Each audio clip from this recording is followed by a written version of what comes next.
Delhi police के commissioner ये कह चुके हैं मीडिया को कि जो आरएन प्रोसेशन निकाला गया जहांगीरपुरी सी ब्लॉक में वो बगैर परमिशन के निकाला गया। परमिशन पूछा ही नहीं उन्होंने।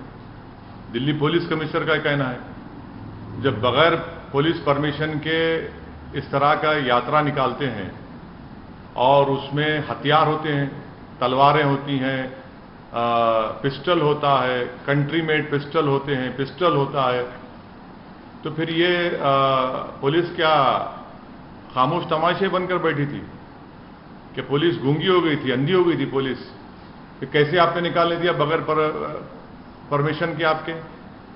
और उसमें हथियार की क्या जरूरत है? जब आप रिलीजियस प्रोसेशन निकाल हथियार क्यों रखते उसमें आप? और फिर हथियार रखते साथ में सब प्रोवोकेटिव नारे लगाते आप क्यों? और तीसरी बात, आपने उस मस्जिद के सामने जाकर झंडा लगाने की कोशिश क्यों की? वहां पर झंडा क्यों लगाया बल्कि आपने वहां पर? उससे पहले बगैर पुलिस परमिशन के 2 प्रोसेशन चले गए थे। ये तीसरा था जो 5:30 बजे का वाकया है।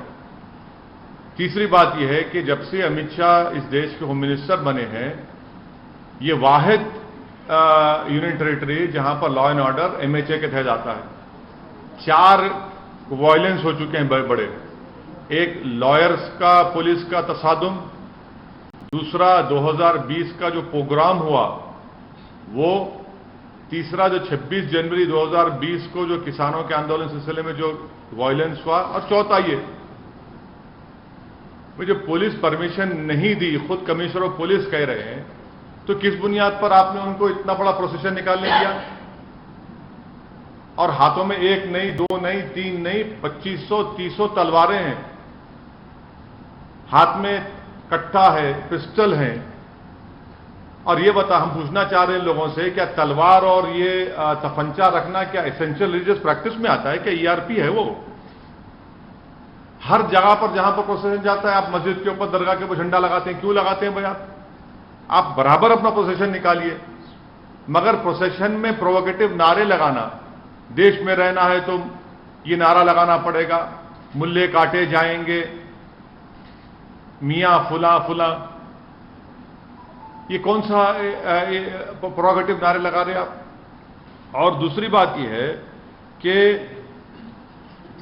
जब आपने वहां पर बगैर परमिशन की इजाजत दे दी, पुलिस ने इजाजत दे दी, आज कमिश्नर पुलिस कह रहे हैं, आपने 14 मुसलमानों को गिरफ्तार कर लिया, वो उसमें से कई जुवेनाइल हैं।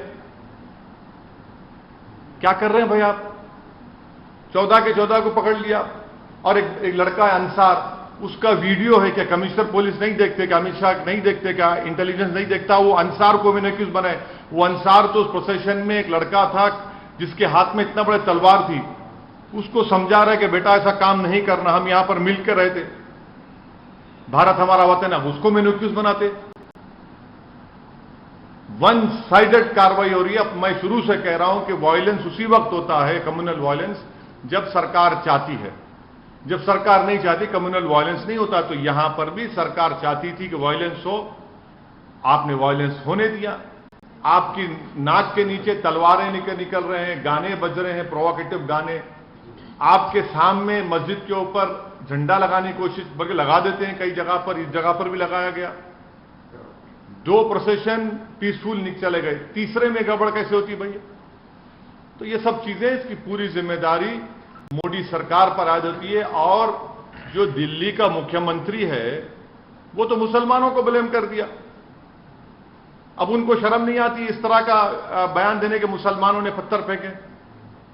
चुनाव जब आते तो आप सबके वोट लेते, और जब ये मामला आया तो आप दिखाते अपना असली चेहरा। तो दिल्ली की जनता को यह भी देखना है मुख्यमंत्री का, दिल्ली के मुख्यमंत्री का ये दोहरा चेहरा, कि फौरन इल्जाम लगा देते। कोई टाइम में नहीं, कोई सोशल मीडिया रहता, कैमरा, हाँ कोई, मगर इंक्वायरी, सुनिए, आपके कैमरा एक आंख के अंधे हैं। आपके कैमरा 2 आंख दिखाना चाहिए, आप एक आंख के अंधे हैं। तो मैं क्या कर सकता हूं?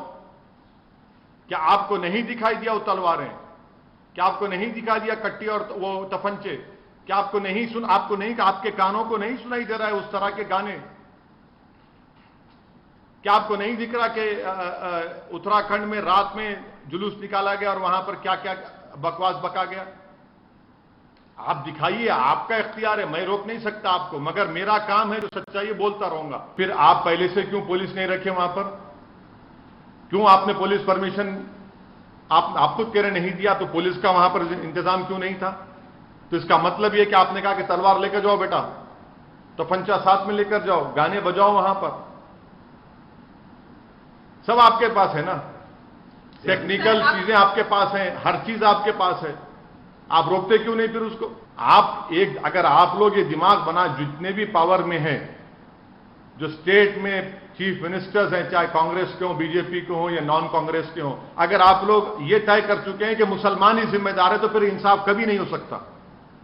अगर आप जस्टिस चाहते हैं तो इंक्वायरी कमीशन लगाओ, लगाकर मालूम करो क्यों हो रहा है सब चीजें। ये आप इसके लिए इंक्वायरी कमीशन की मांग करते हैं? मैं तो शुरू से कह रहा हूं, आप जहां जहां रिस्पेक्टिव आप जाकर दिल्ली हाईकोर्ट को बोलिए, सिटिंग हाईकोर्ट जज दीजिए, चलिए तहकीकात कराइए, पुलिस का क्या रोल था, पुलिस ने परमिशन दिया, पुलिस ने अगर परमिशन नहीं दिया तो कौन जिम्मेदार, अगर पुलिस ने परमिशन दिया तो कौन से रूट का परमिशन दिया, और अगर तलवारों का परमिशन दिया था कि पुलिस ने, तो फंचों का परमिशन दिया था कि पुलिस ने, सब पुलिस को बताना पड़ेगा, और कैसे सच्चाई सामने आएगी।